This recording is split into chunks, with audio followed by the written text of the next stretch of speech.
ये जो अभी यूपी इलेक्शंस है, इस यूपी इलेक्शंस के अंदर क्या हिंदू मुस्लिम का क्वेश्चन पॉइंट माननीय राकेश टिकैत जी ने घोषणा कर दी ना, अल्लाहू अकबर। अब देखो, आप देखो, अब ये देखो, मैं अल्लाहू अकबर कहता हूँ, हर हर महादेव कहते हैं।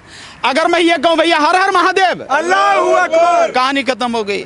जो वो लोगों के बीच में दीवार डालना चाहते थे, खाई बनाना चाहते थे, बांटना चाहते थे, हर व्यक्ति समझ गया है और उनकी इस हिंदू मुस्लिम राजनीति में अब आने का नहीं है, बल्कि उन्हें सिखा देगा कि राजनीति क्या है।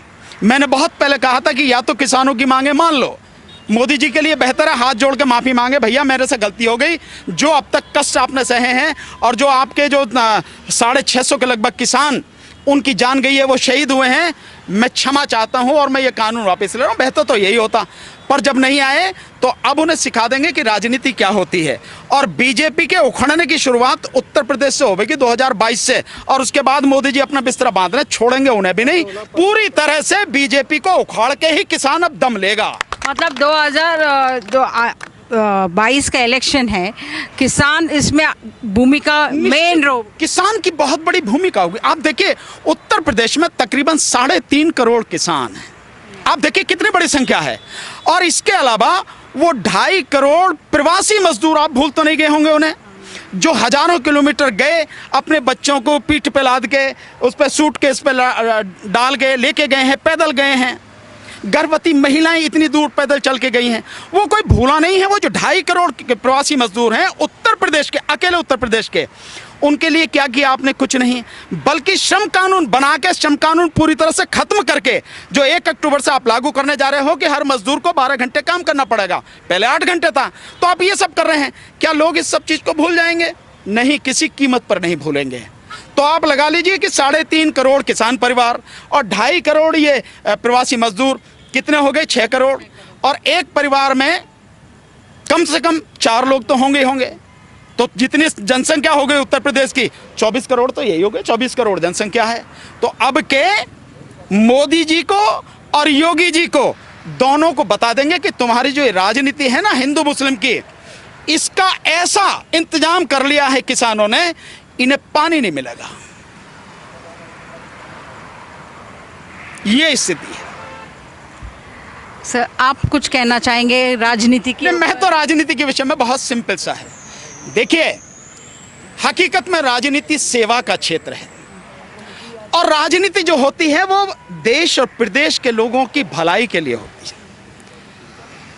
मेरा अपना जो मानना है या मेरी अपनी जो जानकारी है, मेरा जो अपना ज्ञान है, राजनीति से ज्यादा ताकत कहीं नहीं है।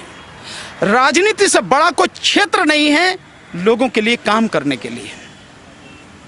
अगर इंसान चाहे तो बहुत कुछ काम कर सकता है, लेकिन अगर इंसान ऐसा हो जैसे ये दोनों बैठे हैं, नाम भी लेना बेकार ही समझो, अगर ऐसे लोग हो जाएं तो फिर तबाही होती है। उत्तर प्रदेश का 1 साल का जो बजट है 5.5 लाख करोड़ है। आप यहां सारे के सारे लोग हैं, आप हिसाब लगाना, अगर आप 1 करोड़ लोगों को रोजगार दे दो, 1 करोड़ लोगों को, और ज्यादा नहीं, आप मान लीजिए कि 25,000 रुपए महीने के हिसाब से उन्हें तनख्वाह दे दी जाए, मैडम 2.5 लाख करोड़ रुपए खर्च नहीं होंगे। 2.5 लाख मतलब अपना यहाँ पर बचत भी होगा। मैं आपको बता रहा हूं आपको, लेकिन काम करने की प्रायोरिटी क्या है आपकी? जब काम करने की प्रायोरिटी है कि आप 200 करोड़ रुपए से लेके 500 करोड़ रुपए के दिए जलाओगे अयोध्या में जाके, किसान मरता है मर जाए, आपको कोई लेना देना नहीं। जब आप कुंभ में 5,000 करोड़ रुपए खर्च करोगे तो आपकी प्राथमिकता जो है ना, वो प्राथमिकता आपकी किसान नहीं है, मजदूर नहीं है, प्रदेश की जनता नहीं है। आपकी जो प्राथमिकता है वो है धर्म। धर्म हर किसी का व्यक्तिगत मसला है। आपका अपना धर्म है, मेरा अपना धर्म है, आपका अपना धर्म है, हर कोई पाले। संविधान ने सबको आज़ादी दे रखी है, सबको स्वतंत्रता है, लेकिन आप उसे, जो काम आप कर रहे हैं वो राज्य का धर्म बना दिया, जबकि संविधान में राज्य का कोई धर्म नहीं होता। तो आपकी प्राथमिकता ये हो गई। अगर आपकी प्राथमिकता लोगों को रोजगार देना हो, आप दे सकते हैं। 1 करोड़ लोगों को रोजगार दिया जा सकता है मैम, इतने पैसे में, इतने बजट में। इसके अलावा एक स्टेट के अंदर या बिल्कुल दिया जा सकता है मैम। एक स्टेट में, एक स्टेट में उत्तर प्रदेश की बात कर रहा हूं मैं, जिसका 5.5 लाख करोड़ बजट है साल का। आप 1 करोड़ लोगों को रोजगार दे सकते हो। इसके अलावा आप स्कूल और कॉलेज बढ़िया क्वालिटी की एजुकेशन दे सकते हो, कम से कम ग्रेजुएशन तक, यानी BA, BSc, BCom, यहां तक आप लोग बच्चों को फ्री एजुकेशन दे सकते हो। इसके अलावा अस्पताल बनाने के लिए आप देखेंगे एम्स जो है दिल्ली वाला, वो तो बहुत बड़ा है। उसका जो सालाना बजट है, जहां तक मेरी जानकारी है, 12 से 13 हज़ार करोड़ रुपए का है। मैं उसी को मान लेता हूं, 12 से 13 हज़ार करोड़। अगर इसी हिसाब से एम्स बना दिए जाएं तो कम से कम 50,000 करोड़ में 4 एम्स बनाए जा सकते हैं और इस देश प्रदेश के लोगों को बहुत बेहतरीन क्वालिटी की मेडिकल फैसिलिटी सुविधाएं दी जा सकती हैं। आपने नहीं दी ना। आप क्या कर रहे हैं? सड़क बना रहे हैं। सड़क कौन सी? योगी जी का कहना है, बड़ी मजेदार बात कहते हैं, 10 साल में 2 हाईवे बने, सुपर एक्सप्रेस वे। कौन सा? एक तो मायावती जी ने बनाया यमुना एक्सप्रेस वे, एक अखिलेश जी ने बनाया जो है आगरा से लखनऊ वाला, ये 2 बने। वो कह रहे हैं मैंने 5 बनाए, पूर्वांचल का, और एक वहाँ से गाजीपुर से लेके वहाँ तक का बना रहे हैं, आजमगढ़ तक का, मतलब कई हैं इस तरह, जन गोरखपुर तक का 5 बनाए। लेकिन है क्या उनकी हकीकत? अभी तक कोई भी हाईवे, कोई भी एक्सप्रेसवे कंप्लीट नहीं है। आधा भी शायद उनका काम नहीं हुआ है 4.5 साल में। और अखिलेश ने जो बनाया वो तो 23 महीने में बना के रख दिया। जिस दिन से जमीन एक्वायर करने की बात थी और कंप्लीट होने तक 23 महीने में बना दिया। 4.5 साल में तुम एक भी नहीं बना सके। ढोल पीट रहे 5 बना दिए और रोडों में गड्ढे हो रहे। बिल्कुल सही कह रहे हो आप। ये स्थिति है। तो ये जो कहना है, क्यों कर रहे हैं कंस्ट्रक्शन, क्यों किया जाता है?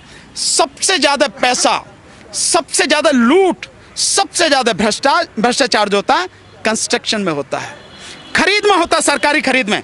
आपको ध्यान है कितना जबरदस्त तरीके से हुआ कि जो थर्मोमीटर है वो 800 रुपए का 2,500 तक में खरीदा गया है।